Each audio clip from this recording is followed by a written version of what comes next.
مساء الخير احبتي المشاهدين، واهلا وسهلا بكم وحلقه جديده من برنامج استراحه الرياضيه المختص بالفن والرياضه. واليوم استراحتنا راح تكون مع نجوم كبار. اليوم نجمنا الكروي، اللاعب المميز، المهاجم القناص، المحترف في اغلب الدوريات العربيه، الذي تمكن من حفر اسمه باحرف من ذهب مع المنتخب الوطني ومع الفرق التي مثلها. اكيد اليوم احبه المشاهدين راح يكون ضيفنا مصطفى كريم، نجم منتخباتنا الوطنيه. اهلا وسهلا بك مصطفى كريم في برنامج استراحه الرياضي. اهلا وسهلا بك استاذ مصطفى. طبعا سعيد جدا اكون وياك وقناه العراقيه الرياضيه. يا رب ان شاء الله نكون خفيفين الظل أكيد على كل مشاهدينا ومستمعينا، وان شاء الله تكون حلقه مميزه وجميله يستمتعون بها كل مشاهدين المستمعين الكرام ان شاء الله. اكيد اليوم مصطفى كريم حامل في جعبته الكثير من الخفايا، واليوم مصطفى كريم حاب يكشف لكم اسرار كثيره. كابتن مصطفى، كل الجماهير يعني في نهائي الدوري العراقي، نبدا من نهائي الدوري العراقي اللي جرى بين القوه الجويه ونفط الوسط، وتوج بها فريق نفط الوسط في تحقيق درع الدوري، لكن دموع مصطفى كريم لا زالت راسخه في الاذهان. مصطفى، بكائك على عدم نيل درع الدوري وعشقك لهذا الفريق الكبير، اليوم نشوفك بعيد عن فريق القوة الجوية. شنو الأسباب؟ وواجهتك وين راح تكون؟ وشنو اللي يريده مصطفى كريم من أجل التواصل مع الدوري المحلي؟ شوف، هو بلا شك يعني طموحي لاعب، وخصوصا اللاعب المحترف واللاعب الطموح والطموحه كبير، لازم بكل مشاركه يوضع له فد بصمه ويوضع له فد لمسه او فد لمحه، يعني بكل مكان يشتغل به. فهذا طموح اي لاعب انه يحصل علاقه بالدوري، واحنا سبحانه وتعالى الله يعني جاب لنا مثل ما يقولون بالعاميه للحلق. الفرصه وصلت لنا للحلق، بس احنا يعني الظروف وضربات الحظ هي اللي عاندتنا وهي اللي خذلتنا بالنهايه. نعم. طبعا بلا شك يعني اللي عنده غيره على نفسه وعنده غيره وحرص على فريقه، يعني لازم يعني ما نقول اني يصنع او يصنع الدموع او يصنع البكاء ويصنع هذا الشيء. هذا الشيء مو صحيح، بس هو انا من داخلي حسيت فد بظلم.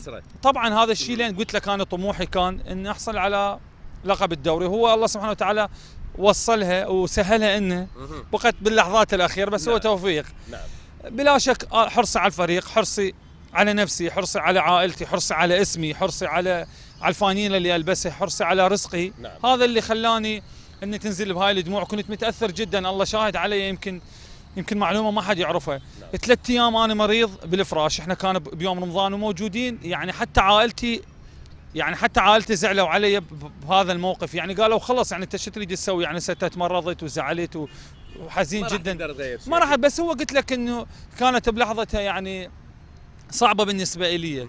يعني كنت اتمنى ان احصل ويا فريق القوه الجويه، فريق كبير، جمهور. انت شفت الجمهور، يعني الجمهور هو اللي بكاني، الجمهور هو اللي يعني حزنت عليه اكثر، لان كان موجود بالتمرين. نعم. بالمباريات جويانا للبصره، جويانا للزاخو، جويانا لجميع المحافظات.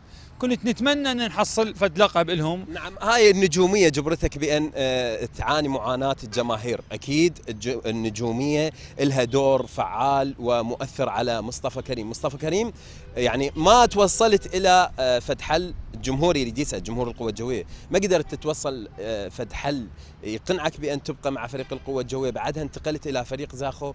اليوم طبعا أكو فد شيء حصري وخاص في بالنسبة لمصطفى كريم. مصطفى كريم اليوم ناوي بأن يروح إلى البحرين من أجل التعاقد مع فريق المحرق البحريني. هذا فد شيء حصري برنامج استراحة الرياضية مو مصطفى؟ لو صحيح، هو انا مو ناوي، انا الحمد لله وشكرا يعني اتفقت وياهم بشكل نهائي، بقى بس الاجراءات الروتينيه مثل ما تعرف والفحص الطبي. الحمد لله وصلني العقد. نعم. انت سالتني سؤال مهم وسؤال جدا مهم بالنسبه لي ولازم الكل يعرف. نعم. شوف، اكثر واحد ضحيت للقوه الجويه خلال هاي الموسمين انا لحد الان اطلبهم 160 مليون. حلو. اعطيني لاعب من اللاعبين لحد الان يطلب هذا المبلغ. نعم.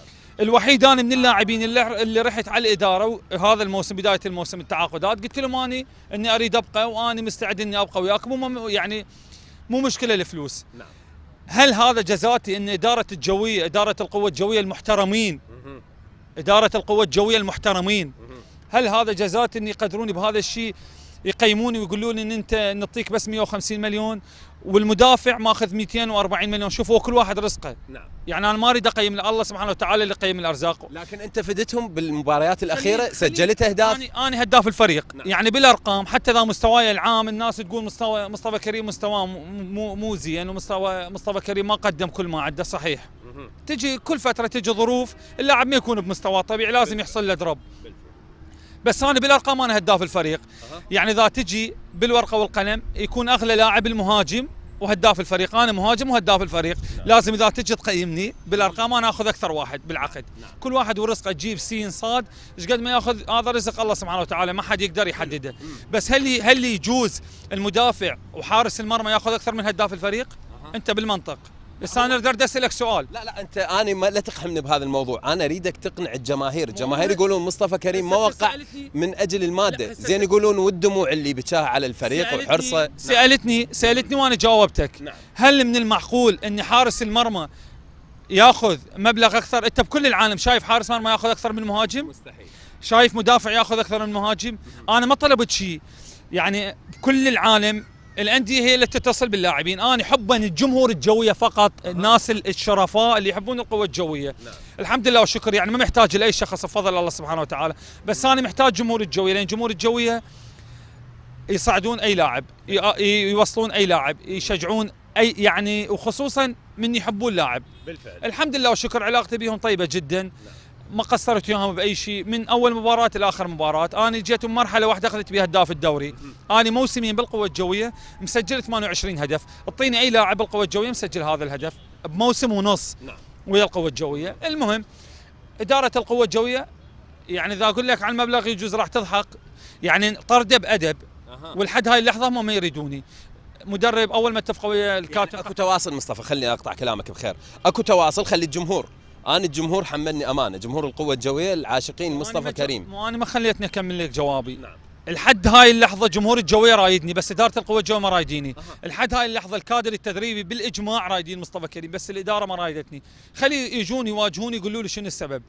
يعني هم ما تكلموا وياي بطريقه مباشره ان احنا ما نريد مصطفى كريم، قالوا اعطوني مبلغ قليل جدا، يعني لاعب شاب ما ياخذه. زين. فانا ما راح اقبل على نفسي. الحمد لله والشكر اسمي لحد الان اسمي بالقمه، اسمي بفضل الله، اسمي بالنجوميه. لحد الان لاعب منتخب، لحد الان اي فريق اروح له اذا مو هداف الدوري هداف الفريق. باي فريق اروح له، مو انا اللي اقول الارقام اللي تقول. الخصال انت تتمتع بها والمعروف عن مصطفى كريم، يعني هذا الموضوع احنا مو لان مصطفى كريم موجود، نجم كبير مثل الاسماعيلي المصري، اراد الاهلي المصري، عده عقود احترافيه رفض من اجل فريق القوه الجويه، لكن اليوم قلت اكو انتقاله للمحرك البحريني، هذا اهم ما بالموضوع. يعني بعد خلص طويناها الفتره اللي قضيتها بالدوري المحلي، مصطفى كريم راح يرجع بقوه مثل قبل، راح يرجع للاحتراف العربي ان شاء الله. هو طموحه وهدفي انا من العام، يعني بدايه الموسم. نعم. بدايه الاعداد ويا فريق القوه الجويه جاني العقد المحرك البحريني، بس الكابتن ناظم شاكر طبعا تحياتي له رفض هذا الشيء، ورفض ان يستغني عن مصطفى كريم هاي الفتره. الحمد لله بقت التواصل بيني وبينهم. انا لحد قبل اسبوع كان اكو اتصال من احد الانديه، يعني تقريبا 90% اتفقت وياهم. بس اختلفنا على شروط بسيطه. الحمد لله رجعوا، يعني بعد المفاوضات اللي صارت ويا المحرك البحريني. الحمد لله والشكر، يعني كملت الحمد لله بخير وسلامه. دزوا لي التذكره، دزوا لي فيزا. تعرف مشكله الجواز العراقي صعبه بالدول الخليجيه، الحمد لله تسهلت، يعني اخذت وقت بس سهلت. انا بانتظار يعني باكر ان شاء الله، يعني طيارتي ان شاء الله للبحرين من اجل يعني اكمال التعاقد بشكل رسمي، الفحص الطبي والامور الروتينيه اللي انت تدري بها، المؤتمر الصحفي. نعم. الفحص الطبي هم لازم يقول لك انا من حق اني اشوف اللاعب جاهز ما جاهز بدنيا، الاصابات العده صحيا، هاي الشغلات انت يعني تعرف العالم كلها ان قبل ما يوقعون العقد بشكل نهائي يتفقون وياه على هاي الامور والخصوص. يعني انت راح تجبرني اروح السؤال وارجع للدوري المحلي، الدوري المحلي ليش ما بيه فحوصات طبيه؟ يعني انا مجبور اسالك، انت متمرس على هذا الموضوع، بديت باحتراف عالي وهذا ينحسب لك، لكن الفحص الطبي دائما ما يغبن حق اللاعبين، بعض اللاعبين الشباب اللي عانوا من الاصابه يقولون احنا رجعنا وجاهزين للعب لكن ماكو فحص طبي، هذا ذنب منو؟ اذا راح اقول لك، اذا راح اتكلم بصراحه الناس راح تزعل مني. اغلب الناس، شوف اغلب الناس راح يزعلون، بس انا مشكلتي راح اتكلم بصراحه والعالم كله تعرفني. نعم. ان الحمد لله والشكر دائما اتكلم بصراحه. ارضي نفسي وارضي ضميري. بالفعل. احنا مجرد محترفين، مجرد نطلق انه محترفين ولاعب محترف بس نتعامل باحترافيه ماكو، نتعامل بلغه كره القدم ماكو. يعني احنا اللاعب المحترف نجيبه ما يختبروه بدنيا، ولا يختبروه ولا يفحصوه فحص كامل، تشيك كامل. يعني ابسط شيء هو لازم اول شغله يسويها يكون قلبه للاعب، تخطيط القلب. احنا هاي كلها ما موجوده، يكون اعضاء جسمه، المفاصل مال جسمه لازم يشيكوها بكل العالم. يعني انت شفت ابسط دوريات العالم اول نقطه يسووها، احنا مجرد جابوه خلص وقعوه لزموه الدريس. مصطفى شنو الحل؟ يعني شلون نتعامل ويا هذا الموضوع؟ الحل احنا لازم نتثقف، مو عيب اذا نتعلم يا اخي، مو عيب اذا نتعلم. يعني شنو المشكله؟ مصطفى شفته انه فادني بشغله، سوى شغله صحيه، يعني خليه اتعلم منه، مو مشكله، مو عيب اذا اتعلم. احنا صار لنا يعني من 2003 نقول احتراف، 2006 نقول بدا الدوري الحقيقي. زي من 2006 وسعنا 2015. يعني هاي شغله بسيطه ما حد يعرفها. لغه التعامل للمحترفين مو الكل، يعني الاغلبيه. احنا على مود نكون صادقين، اكو انصاف بالموضوع. اكو ادارات، لا اكو ادارات انا تعاملت وياها، لا ادارات تتعامل باحترافيه، يتعاملون ويا اللاعب صحيا اول شيء، يختبروه بدنيا، يعني يكون جميع. اكو صعوبه بالاجهزه، يعني صعب ما متواجده بالعراق هاي الاجهزه اللي تفحص اللاعب. الاجهزه هو تخطيط قلب ما موجود بكل العالم، موجود تخطيط قلب بكل فريق. اكو دكتور، نعم، طبيب موجود. هو الطبيب يعني تشيك سريري يقدر يشيك، وموجود الرنين موجوده الاشعه. نعم. كل الاجهزه البسيطه اللي هي تضمن حق النادي قبل اللاعب وتضمن حق اللاعب هي موجوده. نعم. بس احنا المشكله شو وقت نطبقها، شو وقت راح نمارسها، شو وقت راح نستعملها. يعني احنا ما نريد، يعني ما قاعد نقتنع بشغله واحده، ان احنا لحد الان مو محترفين، لحد الان نعاني من شغلات بسيطه، شغلات سهله، بس يعني ما جاي نسويها، ما جاي نطبقها داخل دورينا. الحمد لله والشكر دورينا موجود به لاعبين منتخبات وطنيه، مدربين على مستوى عالي. الامور الماديه يمكن افضل من الدوريات العربيه، اغلب الدوريات العربيه الموجوده بالفعل موجوده. بس احنا هاي الشغلات بسيطه، شغلات روتينيه نقدر نمارس فيها ونقدر. بس خلينا نطلع من هاي الشغلات. الامور الروتينيه دائما ما تاثر على طموحات اللاعبين وطموحات الاداره. راح ننتقل الى بارت الثاني، وهذا البارت باشياء جميله جدا. مصطفى كريم، خلينا نعوف التحليلات والاوصاف اللي وصفتها وكل شيء بينته للجماهير. خذ لي فاصل بطريقه مصطفى كريم، المايك بايدك ويا فاضل عباس. شلون راح يكون الفاصل؟ خليكم ويانا فاصل وراجعكم حلقه مميزه ان شاء الله.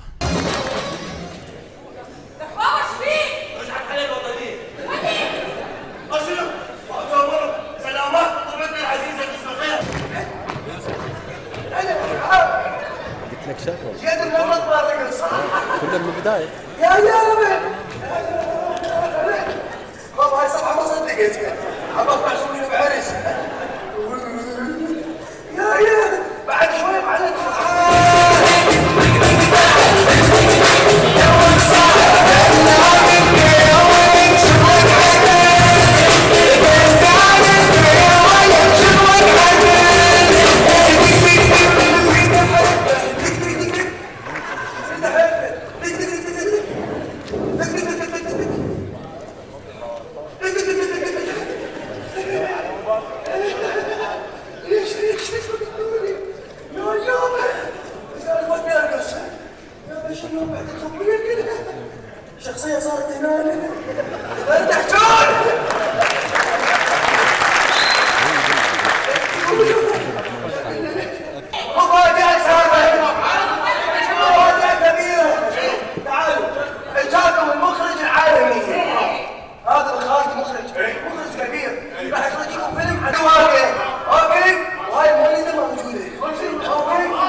مسوي له فوتوشوب. شلون؟ يساعدك؟ ما يحكي. شلون حبيبي؟ لو صح.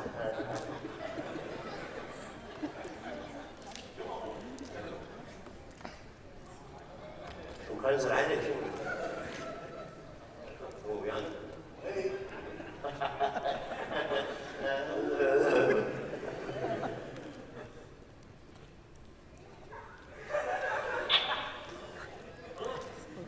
بريحة فلفل. غلطان. ذوق. ذوق عادي. فينا حلاوة.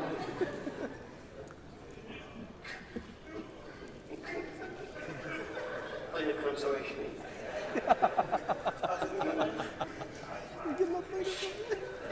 ما لو شايلين تنتم. عيدك مبارك يا من قلب نساج، كون تعمى عيون اذا باوع وراك،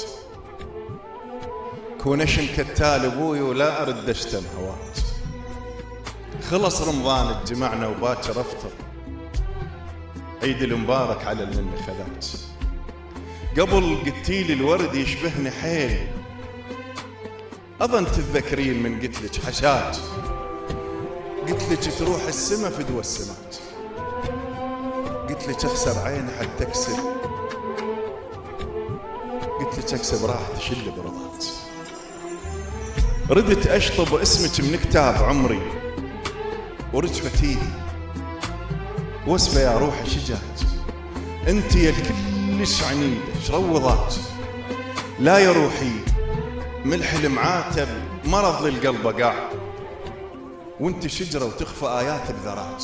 لا يا روح المرذليل وانت حره، شلون تردين التفت على الرخصات.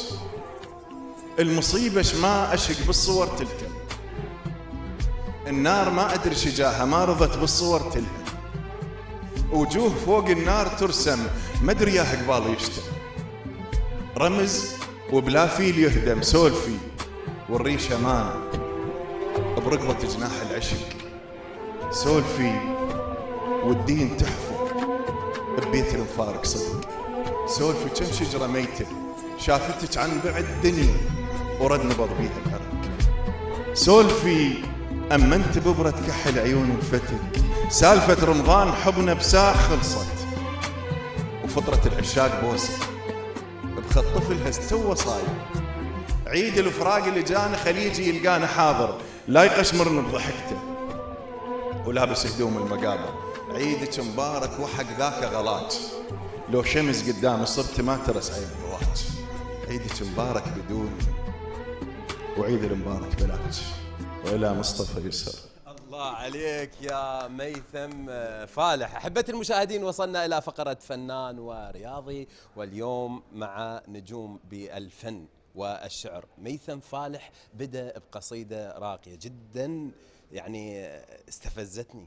مشاعرك يا تمارا جمال. أكيد اليوم ويانا الفنانة تمارا جمال، بالإضافة إلى نجمنا الكروي مصطفى كريم الهداف والقناص. أكيد اليوم تمارا الفنانة الراقية اللي جادت بالكوميديا والتراجيديا، وشفناك بالبنفسج الأحمر فتشي. ما شاء الله عليك، اهلا وسهلا بيك في برنامج استراحة الرياضية. تسلم لي ونورتون قناة العراقية وكادر قناة العراقية، واهلا وسهلا بالضيوف اللي وياي. سعيدة اليوم انه انا رياضية. حلو. وتدري هسه كنت جاية من الملعب وتعب وارهاق.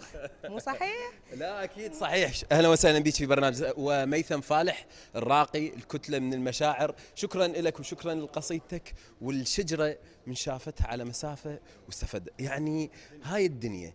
ميثم فالح القصائد جميلة جدا، وما شاء الله عليك دائما ما تكتب وتأثر، ودائما ما تستفزني. أنا دائما ما أسمع لك، وما شاء الله عليك هذا ينحسب لك. ميثم وتمارا وتواجد مصطفى كريم، اليوم الجمهور يريد يعرف ميثم شنو علاقته في الرياضه، وجاي برنامج رياضي، اكيد هو استراحه الرياضيه وفقره فنان رياضي، بس علاقتك بالرياضه يا ميثم؟ حقيقة علاقتي بالرياضة، تدري أنا بمدينة الصدر، هاي مدينة رياضية أنت الشرف، وهاي المدينة أنجبت كبار اللاعبين، كبار النجوم، ما أريد أذكر أسماء، أي أكيد يعني، خاصة في كرة القدم كونني يعني اليوم يعني الكابتن الكبير مصطفى كريم طبعا غني عن التعريف. اللي أريد أقول إنه كرة القدم ما أخذت مني حيز كبير، أنا أشجع برشلونة تعرف. الله يحفظك، لكن علاقة الشاعر واللاعب كلش وثيقة. اي طبعا يعني قد تكون اكثر مجالين قريبين واحد لله هو الشعر والرياضة، مع احترامي للفن ايضا الفن قريب لكن مو قرب الرياضة على الشاعر. اي نعم. كلهم فن استاذ، كلهم فن، وكل من يعبر، كل الفنانين في كل الميادين هو لسان حال المجتمع في كل الميادين، اذا كان في ميدان كرة القدم او في ميدان الفن او في ميدان الشعر او في ميدان الاعلام مثل حضرتك. شكرا لك. شكرا لك يا ميثم اسم مميز وشاعر راقي. تمارة، علاقة الفن بالرياضة، واليوم نشوفك انت طولانة، شنو الموضوع؟ يعني لا حبيت المشاهدين تمارة ترى يعني عندها شغلات جميلة جدا. تمارة، الفن والرياضة وعلاقتك بالفن، واليوم ويانا مصطفى كريم. علاقة حلوة على فكرة، يعني ويا الشعراء احنا اوكي، بس نفس الطريقة احنا هم من ويا الرياضيين اكثر. شنو السر؟ ما اعرف، اكو سر غريب ان هم يربطون بين الاثنين، بين الشاعر وبين الممثل، يعني بين الفنان. يعني اذا قعدنا مثلا انا قاعده اقول فلان يلعب حلو بالمنتخب وهاي، صح نذكر الشعراء، يعني هم نحبكم بالعكس، بس مو مثل طار الرياضيين. مثلا انت تدري من يصير كاس العالم وهاي نتجمع كل العراقيين، ولد وبنات وهواي اشياء تصير. يعني تابعين الرياضه؟ مارسين الرياضه؟ عندي اصدقاء حتى من الوسط الرياضي. حلو، جميل جدا. اذا يعني اليوم ضيفتنا رياضيه مصطفى كريم، كلهم رياضيين. علاقتك بالفن والشعر، تسمع شعر، تشاهد الفن العراقي خاصة بالتمثيل؟ اي طبعا انا الحمد لله انا علاقتي قويه جدا باغلب الفنانين موجودين وايضا الشعراء. وعلى فكره يمكن اكو فد موقف صار لي اغلب الناس ما يعرفوا، انا حلقتين بمصر مثلت، يعني حلقتي مثلت بالكوميديا المصرية. هاي مفاجأة، هاي المنتظرينه من مصطفى كريم، نجم الإسماعيلي. حلو، ممثل يعني ويا الفنان الكبير حجاج عبد العظيم صح. ومن فضالي ومثلت وياهم بالكوميديا المصرية، يعني حلقة كوميدية وحلقة عن الدراما المصرية. حلو. وعرضوا علي يعني هاي سنة 2008 2009. حلو. انا انعرض علي بس إدارة الإسماعيلي رفضوا هذا الشيء. يعني حلقة كانت الدراما عن حياة لاعب كرة القدم، وحلقة كوميدية بس يعني تكلمتها باللهجة العراقية. ما اعرف هم افتهموها ما ادري. حلو، جميل جدا. اغلب كلامنا ترى هم يعني اذا هسه احنا نتكلم ما يفتهمون، صعب. احنا الاصح، احنا الفصيح. بالمناسبه مصطفى كريم باح لنا سر، وهذا التمثيل. شوفوا يعني، شوفوا الاحترافيه، شوفوا مصر شلون تصنع الانسان، تستغل النجم. احنا يعني لازم نعتني بالنجوم، نستغله بكل المجالات. شوفوا دخلوا له من باب الفن، وهذا موضوع مهم جدا. ما ادري بهذا الموضوع وانا قريب عليك جدا. انعرضت باحد الرمضانات، انعرضت على اي ار تي قبل ما تنسد. نعم. قناه الاي ار تي اذا تتذكرها كانت موجوده وانعرضت. نعم. اي. نعم. وايضا هسه تشوف اغلب اللاعبين واغلب النجوم كره القدم المصريه ياما يتجهون الى التمثيل ياما للاعلام. موجودين. واغلب يعني هسه اخر شيء شاد محمد كابتن النادي الاهلي المصري. نعم. ومنتخب مصر هسه حاليا يقدم قناه نادي الاهلي. احنا بدينا نستغلها، نشوف نور صبري ما شاء الله عليه دخل للاعلام ان شاء الله. نور صبري وعندنا هواي. شوف احنا الحمد لله يعني اغلب لاعبين المنتخب ثقافتهم عاليه، دراستهم عاليه.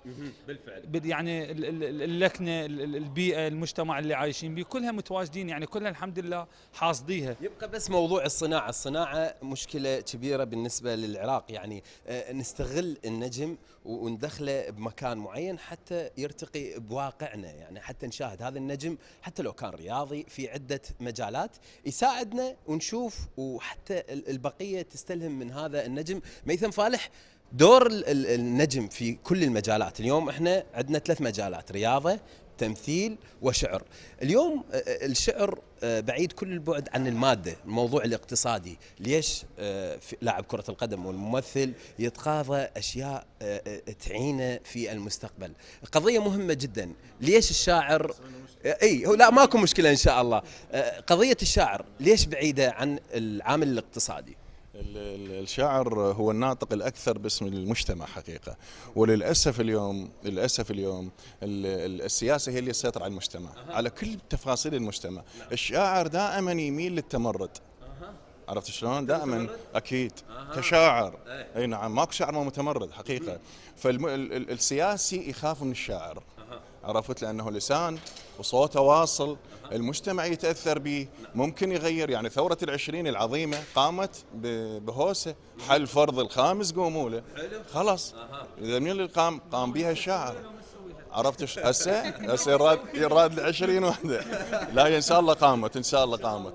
عرفت شلون؟ فالشاعر أداة عملاقة في مقدمة الثوار. عرفت شلون؟ فمن طبيعة السياسي العربي يخاف من الثورة. عرفت شلون؟ فما ان الشعر او لغه الشعر هي لغه الثوره، لذلك الشاعر دائما محاصر محارب. ليش السياسي العربي يخاف من الثوره؟ ضعيف. بكل نعم. الاسلحه نعم. بها هو. يعني السياسيين الاوروبيين، جاك شيراك رئيس فرنسا سالوه مره، قالوا بلقاء، يمكن لقاء بسيط، يمكن على واحده من القنوات المهم، على مود لا اكون مخطئ بالحديث، السياسي الصادق، نعتها المقدم بالسياسي الصادق، فضحك ضحكه طويله، قال ماكو سياسي صادق. زين شنو سبب اعتزالك السياسه؟ قال لهم لا استطيع ان احكم شعب يصنع 150 نوع من الجبنه. عرفت شلون؟ هذا النوع من السياسه المتطوره، عندنا سياسه ما زالت متاخره، هذا هو السبب فقط. هذا هو السبب. غلطه حبك تسوى كل صحب الوجود، وبي من عندك وجع كان عافيه. الصدق ما ارتاح لك بس روح بيك، وما احبك بس احب مو كافي. انت مو فشي قلب بين الضلوع، ومو ضو عيونه وبدونك طافيه. ادري احكي لك وتزعل حتى موت، نار احس بحضنتك بس دافيه. ما اريدك قوه من دونك اضيع، وما احتاجك بس اريد انصورتك. ما اطيقك واذبح اللي يحكي عليك، وما احتاجك اقطع عمر شوفتك. انت بالنسبه الي تدري ايش تكون؟ مثل هيك بداخلي مالك شريك. انت بس غمض عيونك انا اكون، وبس تفتحهم ضوء عينك اجيك. انت بعيون ثمر صعب المنال، وعينه خيط من الشمس وافتر عليك. لا تغثك بول ابيات ايش حكيت، شاعر مسودا شعر ظل يحكي بيه. الله عليك. الله، هاي صورتي ولا تزعل. شوف يعني شوف شلون جسد لك موضوع مهم، وهذا هو ميثم فالح. ميثم فالح قلت الشاعر دائما ما يقود الثورات، الموضوع مهم جدا، واحنا في حمله وتظاهرات ضد الطغاة. هذا الموضوع اخذت مع الحق، قناه العراقيه سباقه مع الحق. هذا احنا ضد الطغاة، وقناتنا ايضا يعني حاولت تغطي كل المواضيع، لكن أدري بالشاعر دائما يكون شفاف أكيد، وعندنا ثوار والهوسات هي لكم، لكن المعروف حتى أجي للخانة اللي بها أنا، المعروف تشرشل اللي دائما هو القائد الثوري يقول أخاف من المدفع الورقي، يعني خاف من الإعلام. مو بس أنتم الشعراء، هاي للأمانة وحاب أوصلها. لا أنتم تقولون، أنتم مجرمين. أكيد يا تمارا موضوع التمثيل، اليوم نشوفك على المسرح تقدمين أدوار مركبة. هاي الأدوار كيف تتقنينها؟ وصعب جدا على الرجل، بعض الرجال الممثلين يعني صعبة جدا عليهم، فكيف ما إذا كانت فتاة وشرقية؟ صح. ما أول شيء هذا الموضوع صار سهل يمي وتعودت عليه. حتى الجمهور ما يقدر يطب يشوف تمارا مبدله واظافر ورموش، ما يحبني. ليش؟ ما اعرف، اذا مو تمارا شيلها ممثل وتركض بي. اي والله هسه يمكن يطب يشوف. اذا مو مثلا عركات وفلان اقول له راح اطب لك من الساحبه واتعارك وياه، ما يحبني الا هيك. ليش؟ شنو السبب؟ فشلت، انا طلعت بمسرحيه هم يحبوني تلقائيه هيك، اوصل قلب الناس اسرع. زين هاي طبيعتك بحياتك العامه، هي هاي تمارا؟ لا اكيد لا بس على المسرح اني امتلك كل الكوميديا لان حبي للمسرح مو طبيعي وخصوصا هاي الادوار اعشقها اني اصلا يعني. اي ما اقدر يعني انت شوف لك بنيه لابسه وبدل تقدر تسوي شيء كوميك بيه ما تقدر. اول شيء انت لازم يكون عندك ازيائك بالدرجه الاولى. ثانيا فعلك تصرفاتك شلون راح توصلهم شنو الفكره اللي توصلهم شكو بالشارع هسه موجود يعني هذا الشيء صار اقرب القلب الجمهور. فقلت لك انا ذكرت لك انه انا فشلت طلعت بدور انيقه ودلوعه وابوها باشا ما شنو على مسرح سميره ميس اتذكر فشلت. اكيد يعني هو دائما المسرح الشعبي يحب الكوميديا الطرفه وهذا ينحسب لك انت من هاي التركيبه. لكن موضوعك ميثم فالح قال انا برشلوني وانت راسا رفعت ايدك قاعده وين رحنا؟ انا لا اعرف برشلونه ولا ريال مدريد. مارست من الرياضه يا تمام؟ اني صغيره كنا نلعب نوادي مال الفرق البنات كره طائره. جميل جدا. ديانادي لو لا مال المدارس كنا نلعب اي وكنا يعني زين هسه ما اعرف شويه ثواني ما اقدر اسوي. ليش شنو السر مو قلنا. شكرا لك يا تمارا. مصطفى انا اقول لك انت تريد تعرف ليش انا لابسه كعب راح احكي لك. هنا طلعنا خلصنا العرض اجاني واحد يعني ويا 6 شباب قال ست انا احب اجاري الصوره قلت له اي تفضل قال لي ست بس عندي ملاحظه صغيره قلت له شنو؟ قال تبي تلفزيون طويله من شفتك هسه شو عبالك شكلنا الدف. من يومها حتى الولد بالمسرح يعرفون انا قمت البس كعب. يلا اوكي حلو هاي اناقه والمراه دائما ما تتحلى بالاناقه. مصطفى كريم عوامل عديده. اليوم ندخل بالجانب التمثيل. مصطفى ادوار وحضور وطله ما شاء الله ينحسب لك هذا الموضوع. لكن اليوم مصطفى كريم يلتجئ الاشياء اللي ممكن اللاعب يحتاج الى الاسترخاء اللي يحتاجه مصطفى كريم في هذه الفتره في فتره السبات دائما احنا نسميها. شو يحتاج مصطفى كريم؟ يلتجئ وين؟ للمسرح؟ يلتجئ يسمع شعر؟ لو شنو الاضافه اللي تخلي مصطفى يسترخي حتى يوصل لابعد مدايات حتى يرجع بقوه الى المنتخبات الوطنيه؟ شوف انا مود اكون صريح وياك واكون صادق وياك. يعني هاي الفتره الماضيه يعني كنت بعيد مثلا عن المسرحيات او عن الحضور الشعبي الشعر او عن حضور جميع التجمعات. دائما يعني احس براحتي واحس باسترخائي لي وعاده يعني اني اجمع قواتي بعد موسم طويل وموسم شاق وشيء تعرف انت الظروف والضغوط اللي حصلت لنا خلال هذا الموسم. يعني اطول موسم صار لنا من سنه كامله. فدائما احاول ان يعني دائما اني اتجمع يعني اكون قريب جدا من عائلتي واغلب وقتي اكون مسافر وياهم. يعني هاي الحمد لله ان هذا الشيء اللي يرجع لي الحيويه اللي انا بيها طاقتي. يعني يكون يعني بالي وفكري صافي خلال هاي الفترة. يعني هاي فترة راحتي السلبية تكون لي دائما اكون متواجد ويا عائلتي. دائما يا هم اكون ويا في اربيل ويا والدي ووالدتي اما انا وعائلتي نسافر خارج العراق او نشوف يعني نتجمع دائما بمكان بحيث التقي بهم بفتره طويله وياهم. اذا حبيت المشاهدين المخرج ياشر لي يقول ناخذ فاصل بس اكو موضوع ويا سلطان متعاقد ويا فاينر باقشه ما اعرف ويا غلطه سراي لو غلطه سراي وراح نحكي بهذا الموضوع ورا موضوع الفاصل. والفاصل راح يكون بشعر لو وياك. كيفك؟ لا انا اقول شعر اي عادي. حافظه؟ ايه يلا حلو اخذي لي فاصل بشعر بس هي محظوره ميثم فالح نريد نتمتع. يلا فاصل الك. طبعا هذا الشعر راح اقوله اني بس مو عن طريقي وكاله. الخصرك ما وصل كل خصر السيوف ولا شال الشراسل بيك صياد. سادات العرب من قبل الإسلام حتى لا تصير مشكلة. سادات العرب من قبل الإسلام ما ظن بصفاتك كانت أسياد. من تمشي القبائل كلها ترتاب المجد نظرات عينك تركع امجاد.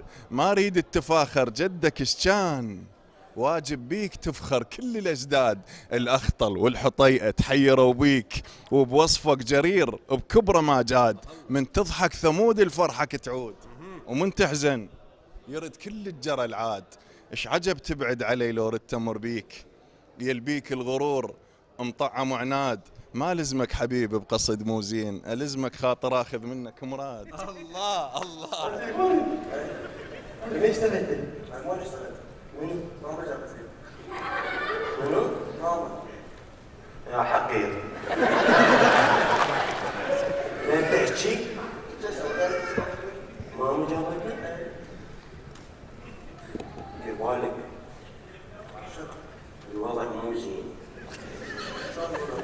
لا تطلع جاي الهموم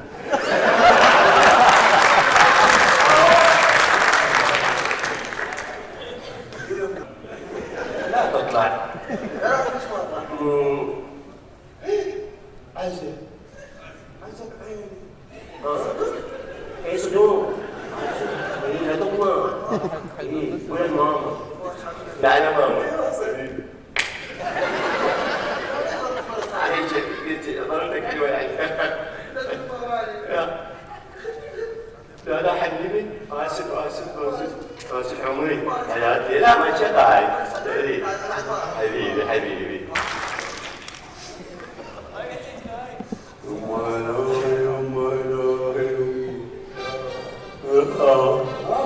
وينك الدوري؟ ايش قلت له؟ والله عضلت ها؟ لا حجري عضلت منك يقول لي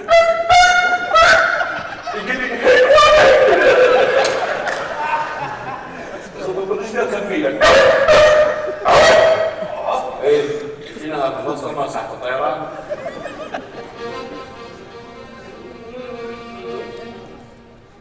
يا خالد اشتغل كيف تفتح انا خايف فجر العراقيين يحبونك بتوحدي اكرهك يا اليوم بحياتي اكرهك يا منوزي اخوي شلونك؟ زين شويدة الحمد لله. والله ولا قادر نحمد بواجي يما يبو نفسي العزيزة ما يعنفص يا ما نقلتي لولا نقلت حميدتي شارك حمودي ايش فيك انا قسمي؟ يا قسمك انت مرة مخبوطة بفحل زلمة وتحط حمرة ايه عيني حتى تصير حلوه ومسكاره يا مسكارة حطات مكياج هاي وليك كان عاقل تشلولي قلت مال فيوري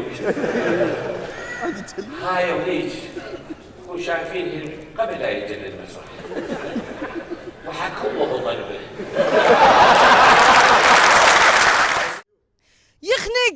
يخنق النفس بغيابك ولك يقتل يخنق فدوى لا تلبس هذا اللون مو خنقني خنق يابا شلونكم شو صحتكم رجعنا بعد هذا الفاصل ويا الممثل المبدع المتألق النجم شلونك مصطفى؟ اهلا وسهلا بيك.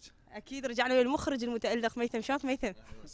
اكيد ويا نجم الشباب اللي ان شاء الله له مستقبل على المسرح انا دا اشوفه شلونك مصطفى؟ هلا تمارا اخطر ممثله يعني ما شاء الله عليك تمارا قويه مال يخنق اكو واحد خلف الكواليس اي اكو واحد خلف الكواليس هاي مال الفنان الراقي اكيد عندكم بالمسرحيه هاي مال يخنق وسولفينا عليها هذا البارت كل محبي ومتابعي استراحة الرياضية يعرفونه كله مواقف وهذا أول موقف من تمارا جمال وإمكانيتك وانت صعدت على الخشبة قمت تغردين بالمصطلح السائد.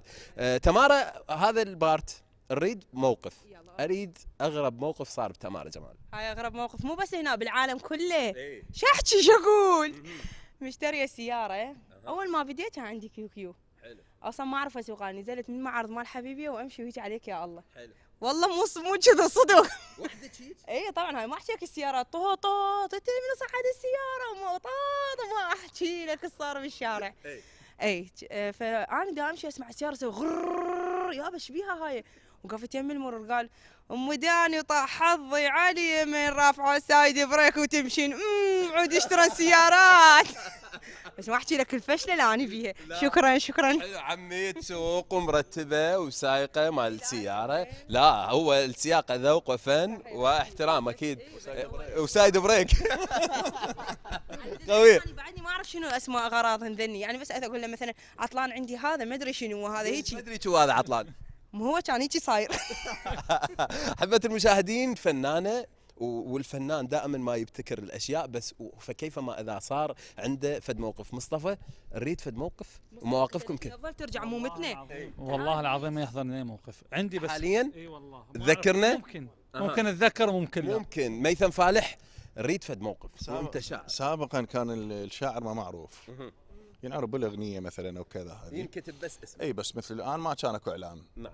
فيوم من الايام مدعو المهرجان، والله العظيم هذا الحكي صحيح. اي طبقت مع الشاعر ميثم فالح، قال لا يا ميثم فالح جو ما جاي يسمع يقرا. واحد يقلد صوتي، قال ما انا ميثم فالح وطاب للجامعه، اقسم بالله العظيم. بعدين صار صديقي يعني والله ولليوم هو موجود. لا مو شاعر، بس هو راد يطلب للجامعه، والجامعه ممنوع الدخول لها وانا عندي مهرجان. جميل جدا. من دقيت بابك مو ضعف كان، من دقيت بابك مو ضعف كان، اخاف تقول ما وفى بكلمته. شو اوصف لك ببابك واقف وشلون احس الموت يم الباب ضقت، وصدق امنت بابك كومة اسرار، لذلك ثقل من بابك فتحته. ما دقيت بابك صاحك الباب، ولزمت الباب شف الباب بسته، قبل لا ادخل لكم قلبي لك راح. ما ادري كان يصرخ ما سمعته، اظن اهلك دروا هل عنا ضموك، ووجهك من ورا الحيطان شفت.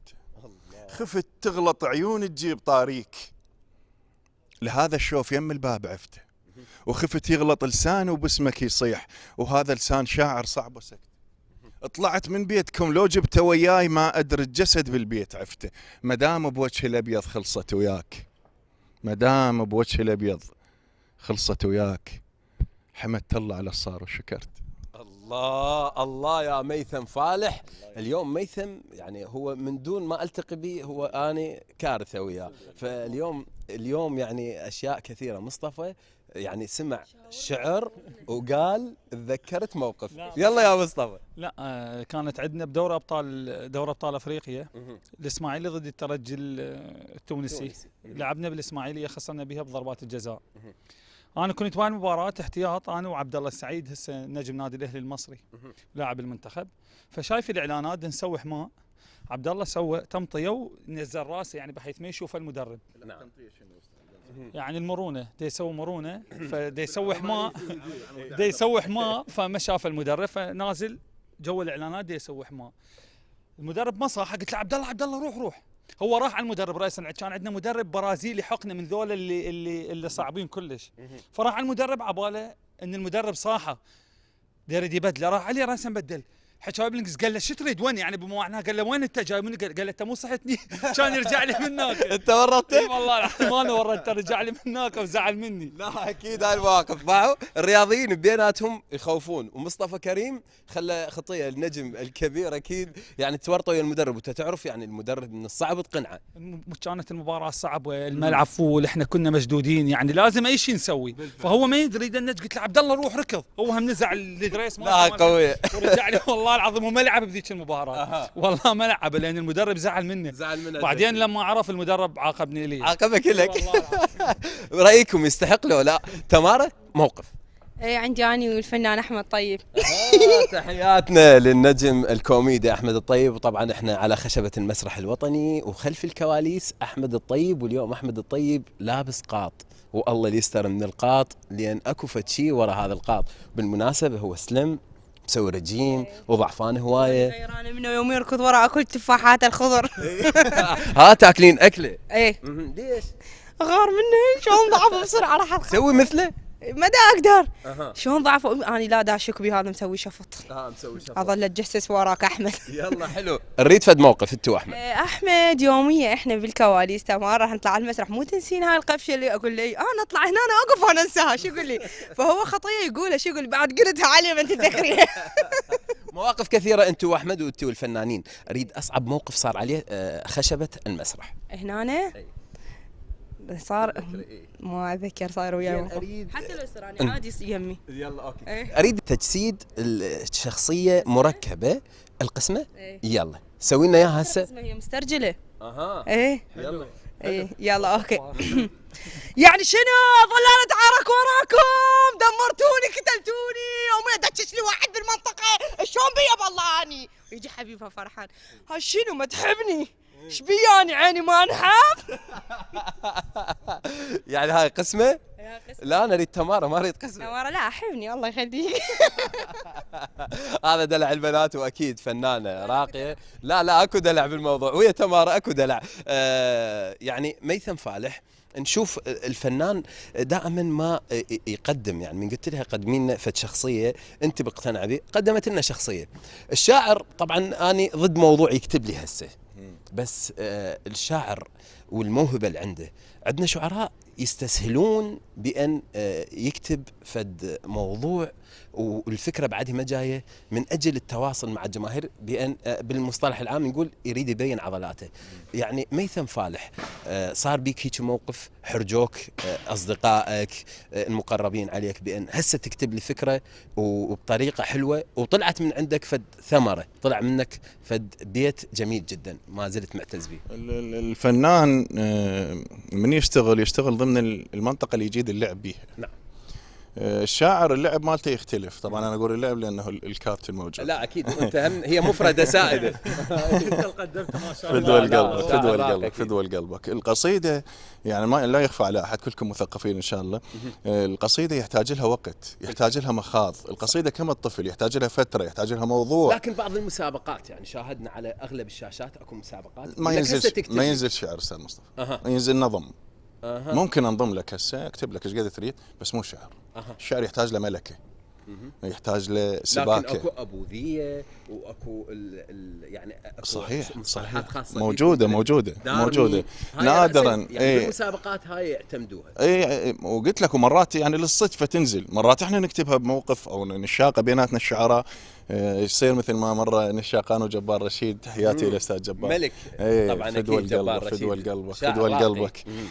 قال انا هيك صار بيها موضوع، قلت له من يمشي الحلو يمشي ورا دود. الله شكر. وانا نحكي اي قال حلوه. اي قلت له صدق؟ قال والله. قلت له خلاص. بدايتها تقول ورا دود مثل مرجوحه بي رايح ورا دود. مثل مرجوحه بي رايح ورا دود، ولول بصوت لا ناع ورا دود. من يمشي الحلو يمشي ورا دود، من شبق الدود يتكوم علي. الله جميله. صدق ما مشتاق لي. قالوا نسيت، وقالوا مكيف حبيب بموتي، وقالوا القبر ولا مرة اجيت، وقالوا اذنك ما تحن الصوت. صدقتهم ما اظن تدري عليك، وعرفوا ودر مبين من سكوتي. تذكرت شفت ايدك تعز السلام، ما شلتها من خطف تابوتي. الله. غير كون اقتنع واتغير عليك، غير ادير الوجه من طيفك يفوت، غير كون التهب آهات الحساب مثل كل من يلتهي لما يموت. شو اشوف الروح اردا من جديد، وازرع بكلماتك بقاع السكوت. انت اول عدل ميت يعتنيك، الله ويقرأ لك آية الحب بلا صوت. انا من عالم البرزخ من جيت لبيتك وطبيت زيدت العذاب. جيتك بشفت الك اخر سؤال، وذبلن شفافك ولا طرحن جواب. مبين بهامك ولا عضيته يوم، بهامه من قد ما عاد سويته ناب. الله. شعر قصتنا انكتب والورق كان اتشفن، وبسكته انقرت جوا التراب. الله عليك. طبعا اخطر شعراء يعني من بعد اجيال ذكرنا جبار رشيد، جيله يختلف عن جيل ميثم فالح. نفس الجيل. انا مكيف عبالي من جيل ابو فتيان. انا عبالي جيل ابو فتيان، شاعر الراقي وعلي نجم وهاي الاسماء وعلي نجم يعني اجوا من بعدنا. المالكي شاعر الخطر. لا المالكي ظهر متاخر، لكن هو بنجيلنا حقيقه. بنجيل اي يعني اقدم من عندكم. لا بنجيلنا. انا جبار وميثم وعلي الفريداوي وايهاب المالكي، يعني علاء الياسين، نائل المظفر، جيل ال90 يا ابي. 90 اكيد. طبعا يحكون ويانا يقولون يا جيل، والمشكله بدينا نتناقش بالاجيال وما نريد نعبر الاسماء. طبعا ايهاب المالكي من الشعراء القمه بالرقي، يعني صوركم الشعريه خرافيه. بكل شيء راقي حقيقه. ما شاء الله عليك. تحياتنا له اكيد. تحياتي لابو حيدر وكل شعرانا. نسمع فتشي. نسمع. مشتاق لك وعيون المفارق صور تمشي على ماي، مشتاق لك والطير من يضيع عشي نقصراي، مشتاق لك يا كل شي انتي، كلهم انتي، انا انتي، وانا وين؟ انا ذاك الظل وراي. بس رمشي حتى احس روحي عدل، بس ضحكي حتى احس بروحي مؤمن، حتى صلي، حتى ادعى الله يخضرك يم ذراي، حتى شوف صار مدري كم عمر طاف ضواي، صار مدري كم احد ما عندي ماي. كم احد؟ ايش جابني في فيلم الرسالة؟ شلون اطلع؟ خاف يضربني برمح واحد خنيث وبطل يصبح من وراي. عذرا الامثال تضرب، انا ما قصدت هاي، انا بس مشتاق لك وعيون المفارق صور تمشي على ماي، كون من يعتق وجهه اقلب سماي، كون اخذ لي نفس بس طعمه انتي مر هواي، كون من اللي ياخذك ما ادري ايش اقول لك، صعبه هاي اصعب من المدري شن هلبيه ومتيه دواي، كون اروح وانت ظلي بكل شيء الله الخالقه بهالجثه طبي، بعيني طبي بروح طب بعقل طب ونامي وتغطي بغطاي، مشتاق لك. الله عليك ما شاء الله.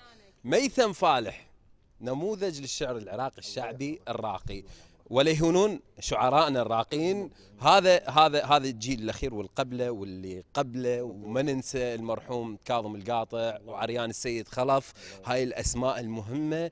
يعني شاهدنا اكو سلاله مهمه في الشعر الشعبي. مصطفى كريم حتى لا ننسى ابنك سلطان موقع الفريق تركي. شنو الموضوع حتى لا ننسى ويقول الجمهور نسى هذا الموضوع؟ شنو الموضوع؟ لا انا بعد الدوري قلت لك يعني دائما احب اني اسافر ويا عائلتي، فالحمد لله انه سافرنا انا وعائلتي، انا وزوجتي وسلطان ابني، الله يحفظه ان شاء الله ويحفظ الله يحفظه ان شاء الجميع الله. ان شاء الله. الله يسلمك. يعني هو نقطة ضعفي. نقطة ضعف سلطان. زين. فنفترض بحد المولات رحنا للوكالة مال غلطة سراي وفنربخشة، فما لقينا، يعني ما لقينا على عمره، هو عمره 5 اشهر. اي الله يحفظه. الله يسلمك. رحت دورت ما لقيت. نعم. فاضطريت اني اروح مسافة، اروح للوكالة مال النادي بصف، يعني هي اللي موجودة بالنادي نفسها. نعم. طلبت من عندهم ما لقيت، ف دزوني المكان ثاني، بهذا المكان نعم. يلا فصلوا لي عليه تفصال يومين زين. من حاكيتهم، يعني حاكيت الوكاله ان الموجود البوس الموجود بالوكاله، ففصل لي الحمد لله والشكر، لقيت ادريس عليه. فثاني يوم ثالث يوم صورته ورحت اخذت له الصوره، قلت له شوفه، كان يقول لي هذا من هسه توقع بغلطه سراي، لازم من هاي اللحظه يعوف فنربخشه. هم هناك المشكله بين فنربخشه وغلطه سراي. اي صح. يعني الزوراء الجويه اكثر من الزوراء الجويه، يعني ريال مدريد وبرشلونه هم قاره اسيا وقاره اوروبا. بالفعل صح.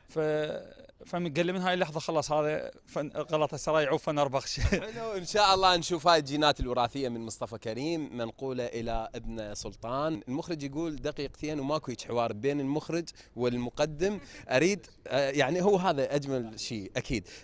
تمارة ايش حابه تقولين لجمهورك؟ يعني الجمهور كله متابع وشيق الك. اقول لهم اني احبكم كلش هوايه، ولو يعني ما اكون ناجحه لو ما انتو، وشكرا لكم وشكرا لكل اللي حضرنا بالمسرحيه واللي تابعنا من خلال التلفزيون، وشكرا لكل متابعي برنامجك الرائع، وشكرا للضيوف. انا سعيده كلش وياكم كابتن، وسعيده بك شاعرنا الغالي، وكنت مميز وحلو وحبيت، مشتاق لك. شفتي طريقه اللقاء يجنن، يجي عنده تلوين كلش حلو، يعني بين قصيده وقصيده لا القاه احلى يعني. اي اكيد اتمنى لك توفيق، واتمنى لك التوفيق ان شاء الله، ويخلي لك ابنك واشوفه همنا لاعب يا رب. شكرا لك. طبعا احبتي المشاهدين نصل الى مصطفى كريم. مصطفى شارفنا على الختام، وانت مقبل على رحله احتراف جديده بالبحرين مع المحرق البحريني، ايش حابب تقول لجمهورك والجمهور القوه الجويه؟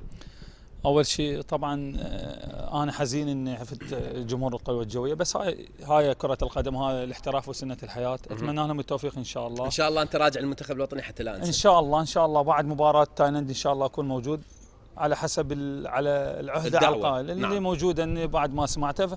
اول شيء نتمنى المنتخب ان شاء الله بالفتره المقبله التوفيق ان شاء الله. إن شاء الله. مقبلين على مهمه صعبه. دعواتكم ان شاء الله ودعوات كل الناس للمنتخب ان نتوفق بهاي المهمه، لان مهمه صعبه. اسيا وكاس العالم التصفيات المزدوجه. نعم. يا رب ان شاء الله يتوفقون ويحققون نتائج ان شاء الله ايجابيه. ان شاء الله. بخصوص يعني عقد الاحتراف ان شاء الله قلت لك اني باكر اني التحق بهم ان شاء الله. ان شاء الله. الله يقدم ان شاء الله اللي بخير، وامثل ان شاء الله بلدي وامثل مصطفى كريم احسن تمثيل ان شاء الله، واظهر بكل مثل ما عودتهم ان شاء الله باي فتره احترافيه اقدم كل ما يعني كل ما باستطاعتي، واظهر باداء وارقام جيده ان شاء الله واحصائيات جيده لمصطفى كريم ان شاء الله. اكيد احنا جميل. مؤمنين بقدرات النجم الراعي النجم الراقي مصطفى كريم، ربي يوفقك في رحلتك الاحترافيه ان شاء الله، وانت قادر على هذه المهمه.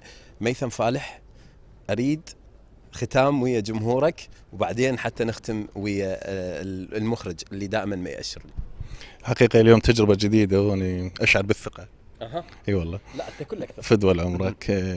اليوم لي الشرف ان اكون نصكم. كابتن مصطفى وست تمارا، ولا استثني شخصك الكريم استاذ مصطفى. تحياتي لقناة العراقية الفضائية الرياضية، القناة اللي دخلت إلى العالي العراقي من أوسع أبوابها، وتحياتي لكادرها الدؤوب المواظب اللي ارتقى بتلك الفضائية إلى مرتقى الطموح. عجيب أسمعك الصوت ولا حن، عجيب أسمعك الصوت ولا حن، يمن نكتب شعر حكيك ولحن، عظام بانت بهجرك ولاحن، الكسر من دون شاع يبان بي. الله عليك يا إن شاء الله يا رب الحلقة الألف ودون انقطاع. الله يسلمك، ممنونين جدا. شكرا لك تمارا، وشكرا لك مصطفى، وشكرا لك الشاعر الراقي ميثم فالح. أحبتي المشاهدين، شارفنا على الختام، لا يسعني إلا أن أشكر جميع من أسهم في نجاح هذه الحلقة، الزملاء المصورين خلف الكواليس أوميد أورال وفاضل عباس، والمساعد مهند محمد بقيادة مدير التصوير مالك صلاح، والشكر الموصول لإدارة المسرح الوطني الأخ حيدر وكل العاملين في هذا المسرح. أحبتي المشاهدين، كان معكم في الإعداد والتقديم مصطفى مسير. دمتم في أمان الله وحفظه، وإلى اللقاء. حبيبي قولي كمل افتح الباب.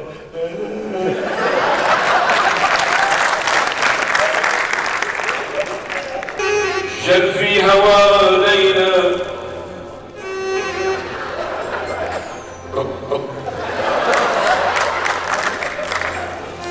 جل في هوى ليلى ليلى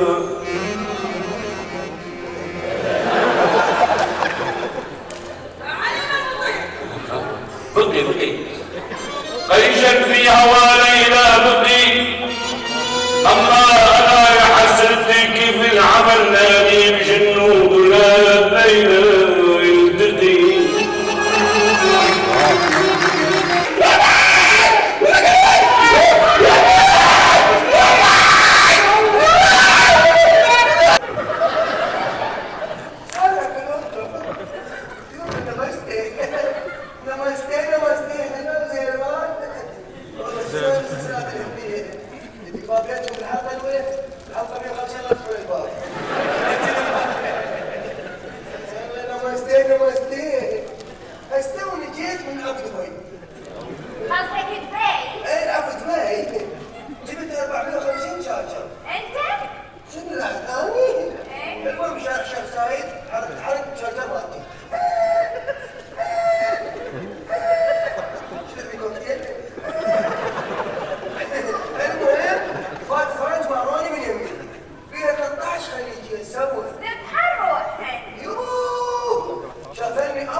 يا بضحك وجد ضحكين تضحك ام سنون. انا ما ادري شايفك شكلك يا عرفتني؟ لا ما على اسم. انا اعلاميه معروفه. يا رب اعلاميه معروفه. هقول شايف طالع من التلفزيون. ايه؟ اعلاميه اي والله صدق شايفك بس خانتني الذاكره الاسم الحفل بس هو الحرف. جيم. اعلاميه بالجيم؟ ايه؟ طالع بالتلفزيون؟ ايه؟ جيم جقمه؟ لا. في الجزيره الحفل. بالجيم اعلاميه جبر. لا بالعربيه صح. بالجيم. لا مو انا مرات امثل مو ممثله. ايه ممثله بالجيم عراقيه غير. ايه بالجيم عراقيه ممثله. بالجيم جعل عبد الله. لا انا جناني يدلعوني جوجو جوجو. اهلا انا حنون يدعوني